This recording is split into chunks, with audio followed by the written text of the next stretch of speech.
स्वाधीनता संग्रामी शशिभूषण रथको जयंती आज होछि सोरडा माटीर संतान स्वाधीनता संग्रामी बलि प्रथा समसंस्कारक उत्कल प्रदेश गठनर मुख्य पुरोधा शशिभूषण रथको आज जन्मदिन। एही अवसर में ओडिशा साहित्य एकाडेमी तरफरु आज सोरडा ठारे सेही महान पुरुषको जन्म पालन करा जायछे। सोरडा माटी रे से जानुआरी 1 1885 जन्मग्रहण करथिले एवं 1943 मार्च 19 रे देहावसान होइथिला। से पिला समयरु शिक्षा उपरे गुरुत्व देथिले। स्वाधीनता आनिबारे मुख्य भूमिका ग्रहण करथिले। सोरडारे चलिथिबा बलि प्रथाकू एक अभिनव ढंगरे दूर करथिले। से ओडिशार प्रथम ओडिया खबर कागज दैनिक आशार एडिटर थिले। एहा सहित इंग्राजी पेपर ईस्ट कोस्ट रो एडिटर थिले। लवण सत्याग्रह रे अंशग्रहण करी निजर संग्रामी जीवनर परिचय दैछन्ते। विभिन्न समय रे से गंजाम जिला कांग्रेस सभापति, माद्राज विधान परिषदर सभ्य, ब्रह्मपुर नगरपालिकार उपनगरपाल निजर दायित्व सुचारू रूपे संपादन करथिले। आज तांकरी जन्मदिन रे ओडिशा बहु जिल्लारू बहु कवि लेखकों सहित सोरडा साहित्य एकाडेमीर सदस्य माने उपस्थित रहिथिले। सोरडारू सत्यकांत पात्रंक रिपोर्ट, जिला खबर। मु जयंती पड़ियारी, संपादिका मधुर भारती ओडिया साहित्य संस्कृति पत्रिका। सोरडा एक वीरांगना माटीर संतान भाव थिले शशिभूषण रथ।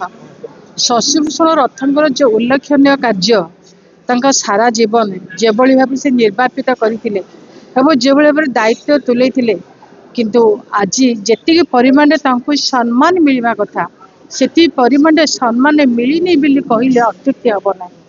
सी जने समाज संस्कारक थिले। जेतेबेले सारा ओडिशा रे सारा भारत वर्ष रे भरपूर हेतिला जे अशिक्षित, कुसंस्कार, अंधकार एवं ता सहित मध्य आपण जानिथिबे जे जातिगत समस्या को नहीं किभली भाबे लोक माने सप्रेस थिले एवं बलि प्रथा को दूर करथिले एवं ता सहित मध्य तांको झियो नारे आशा पत्रिका करथिले, जहाँकि भारतर स्वाधीनता संग्राम पाई एक घुमुस्वर स्वर से आशा पत्रिका रे बाजुतला। जहाँ फल रे आम लोक माने तेजियान हेले, जो माने भी अशिक्षित थिले से माने भी तेजियान हेले, धीरे धीरे शिक्षित लोक माने तेजियान हे उठिले, जहाँ फल आम स्वाधीनता संग्राम सफल होता आम स्वाधीनता लाभ कलु एवं से भाया व्यक्तित्वधारी व्यक्तित्व आज अम्लान प्रतिभा कहले अत्युक्ति हम ना।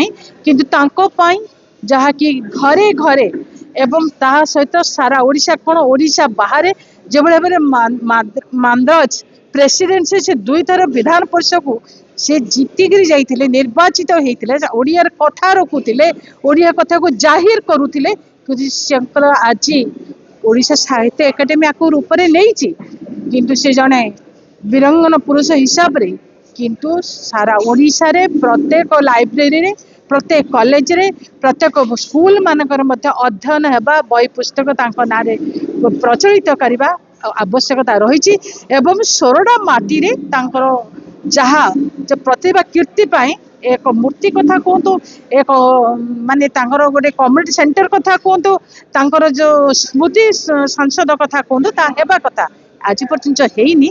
जो भारत स्वाधीनता होगा किंतु से दुखित मन करुच्ची। तेणुक यार सरकार मध्य प्रतिकार करने आज सरकार मध्य अनुरोध करुच्ची।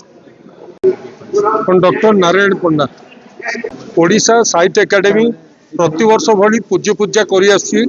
सोरडा रे शशिभूषण रथ जड़े सारस्वत साधक, तांको पई आज जानुआरी 1 रे जो उत्सव आयोजित होईची, सोरडावासी बा शशिभूषण साहित्य संसद मिलित आनुकूल्य ओडिशा साहित्य एकाडेमी तरफरु ए सारस्वत उत्सव पालित होईची। तांकर जन्म जयंती ए वीरमाटी रे आरंभ जन्म नहीं एवं भाषा साहित्य को समृद्ध करते एवं उत्कल सम्मेलन रे जोग देइथिले।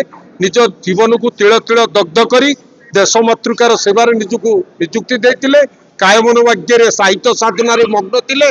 पत्रिका संपादन रे उल्लेखनीय कृतित्व पाई लेखक लेखिका मानक पाई एक माइलस्टोन हो जाइछन्ती। सोरडा आज इतिहास रे एक श्रेष्ठ स्थान भाव में परिगणित होइछि।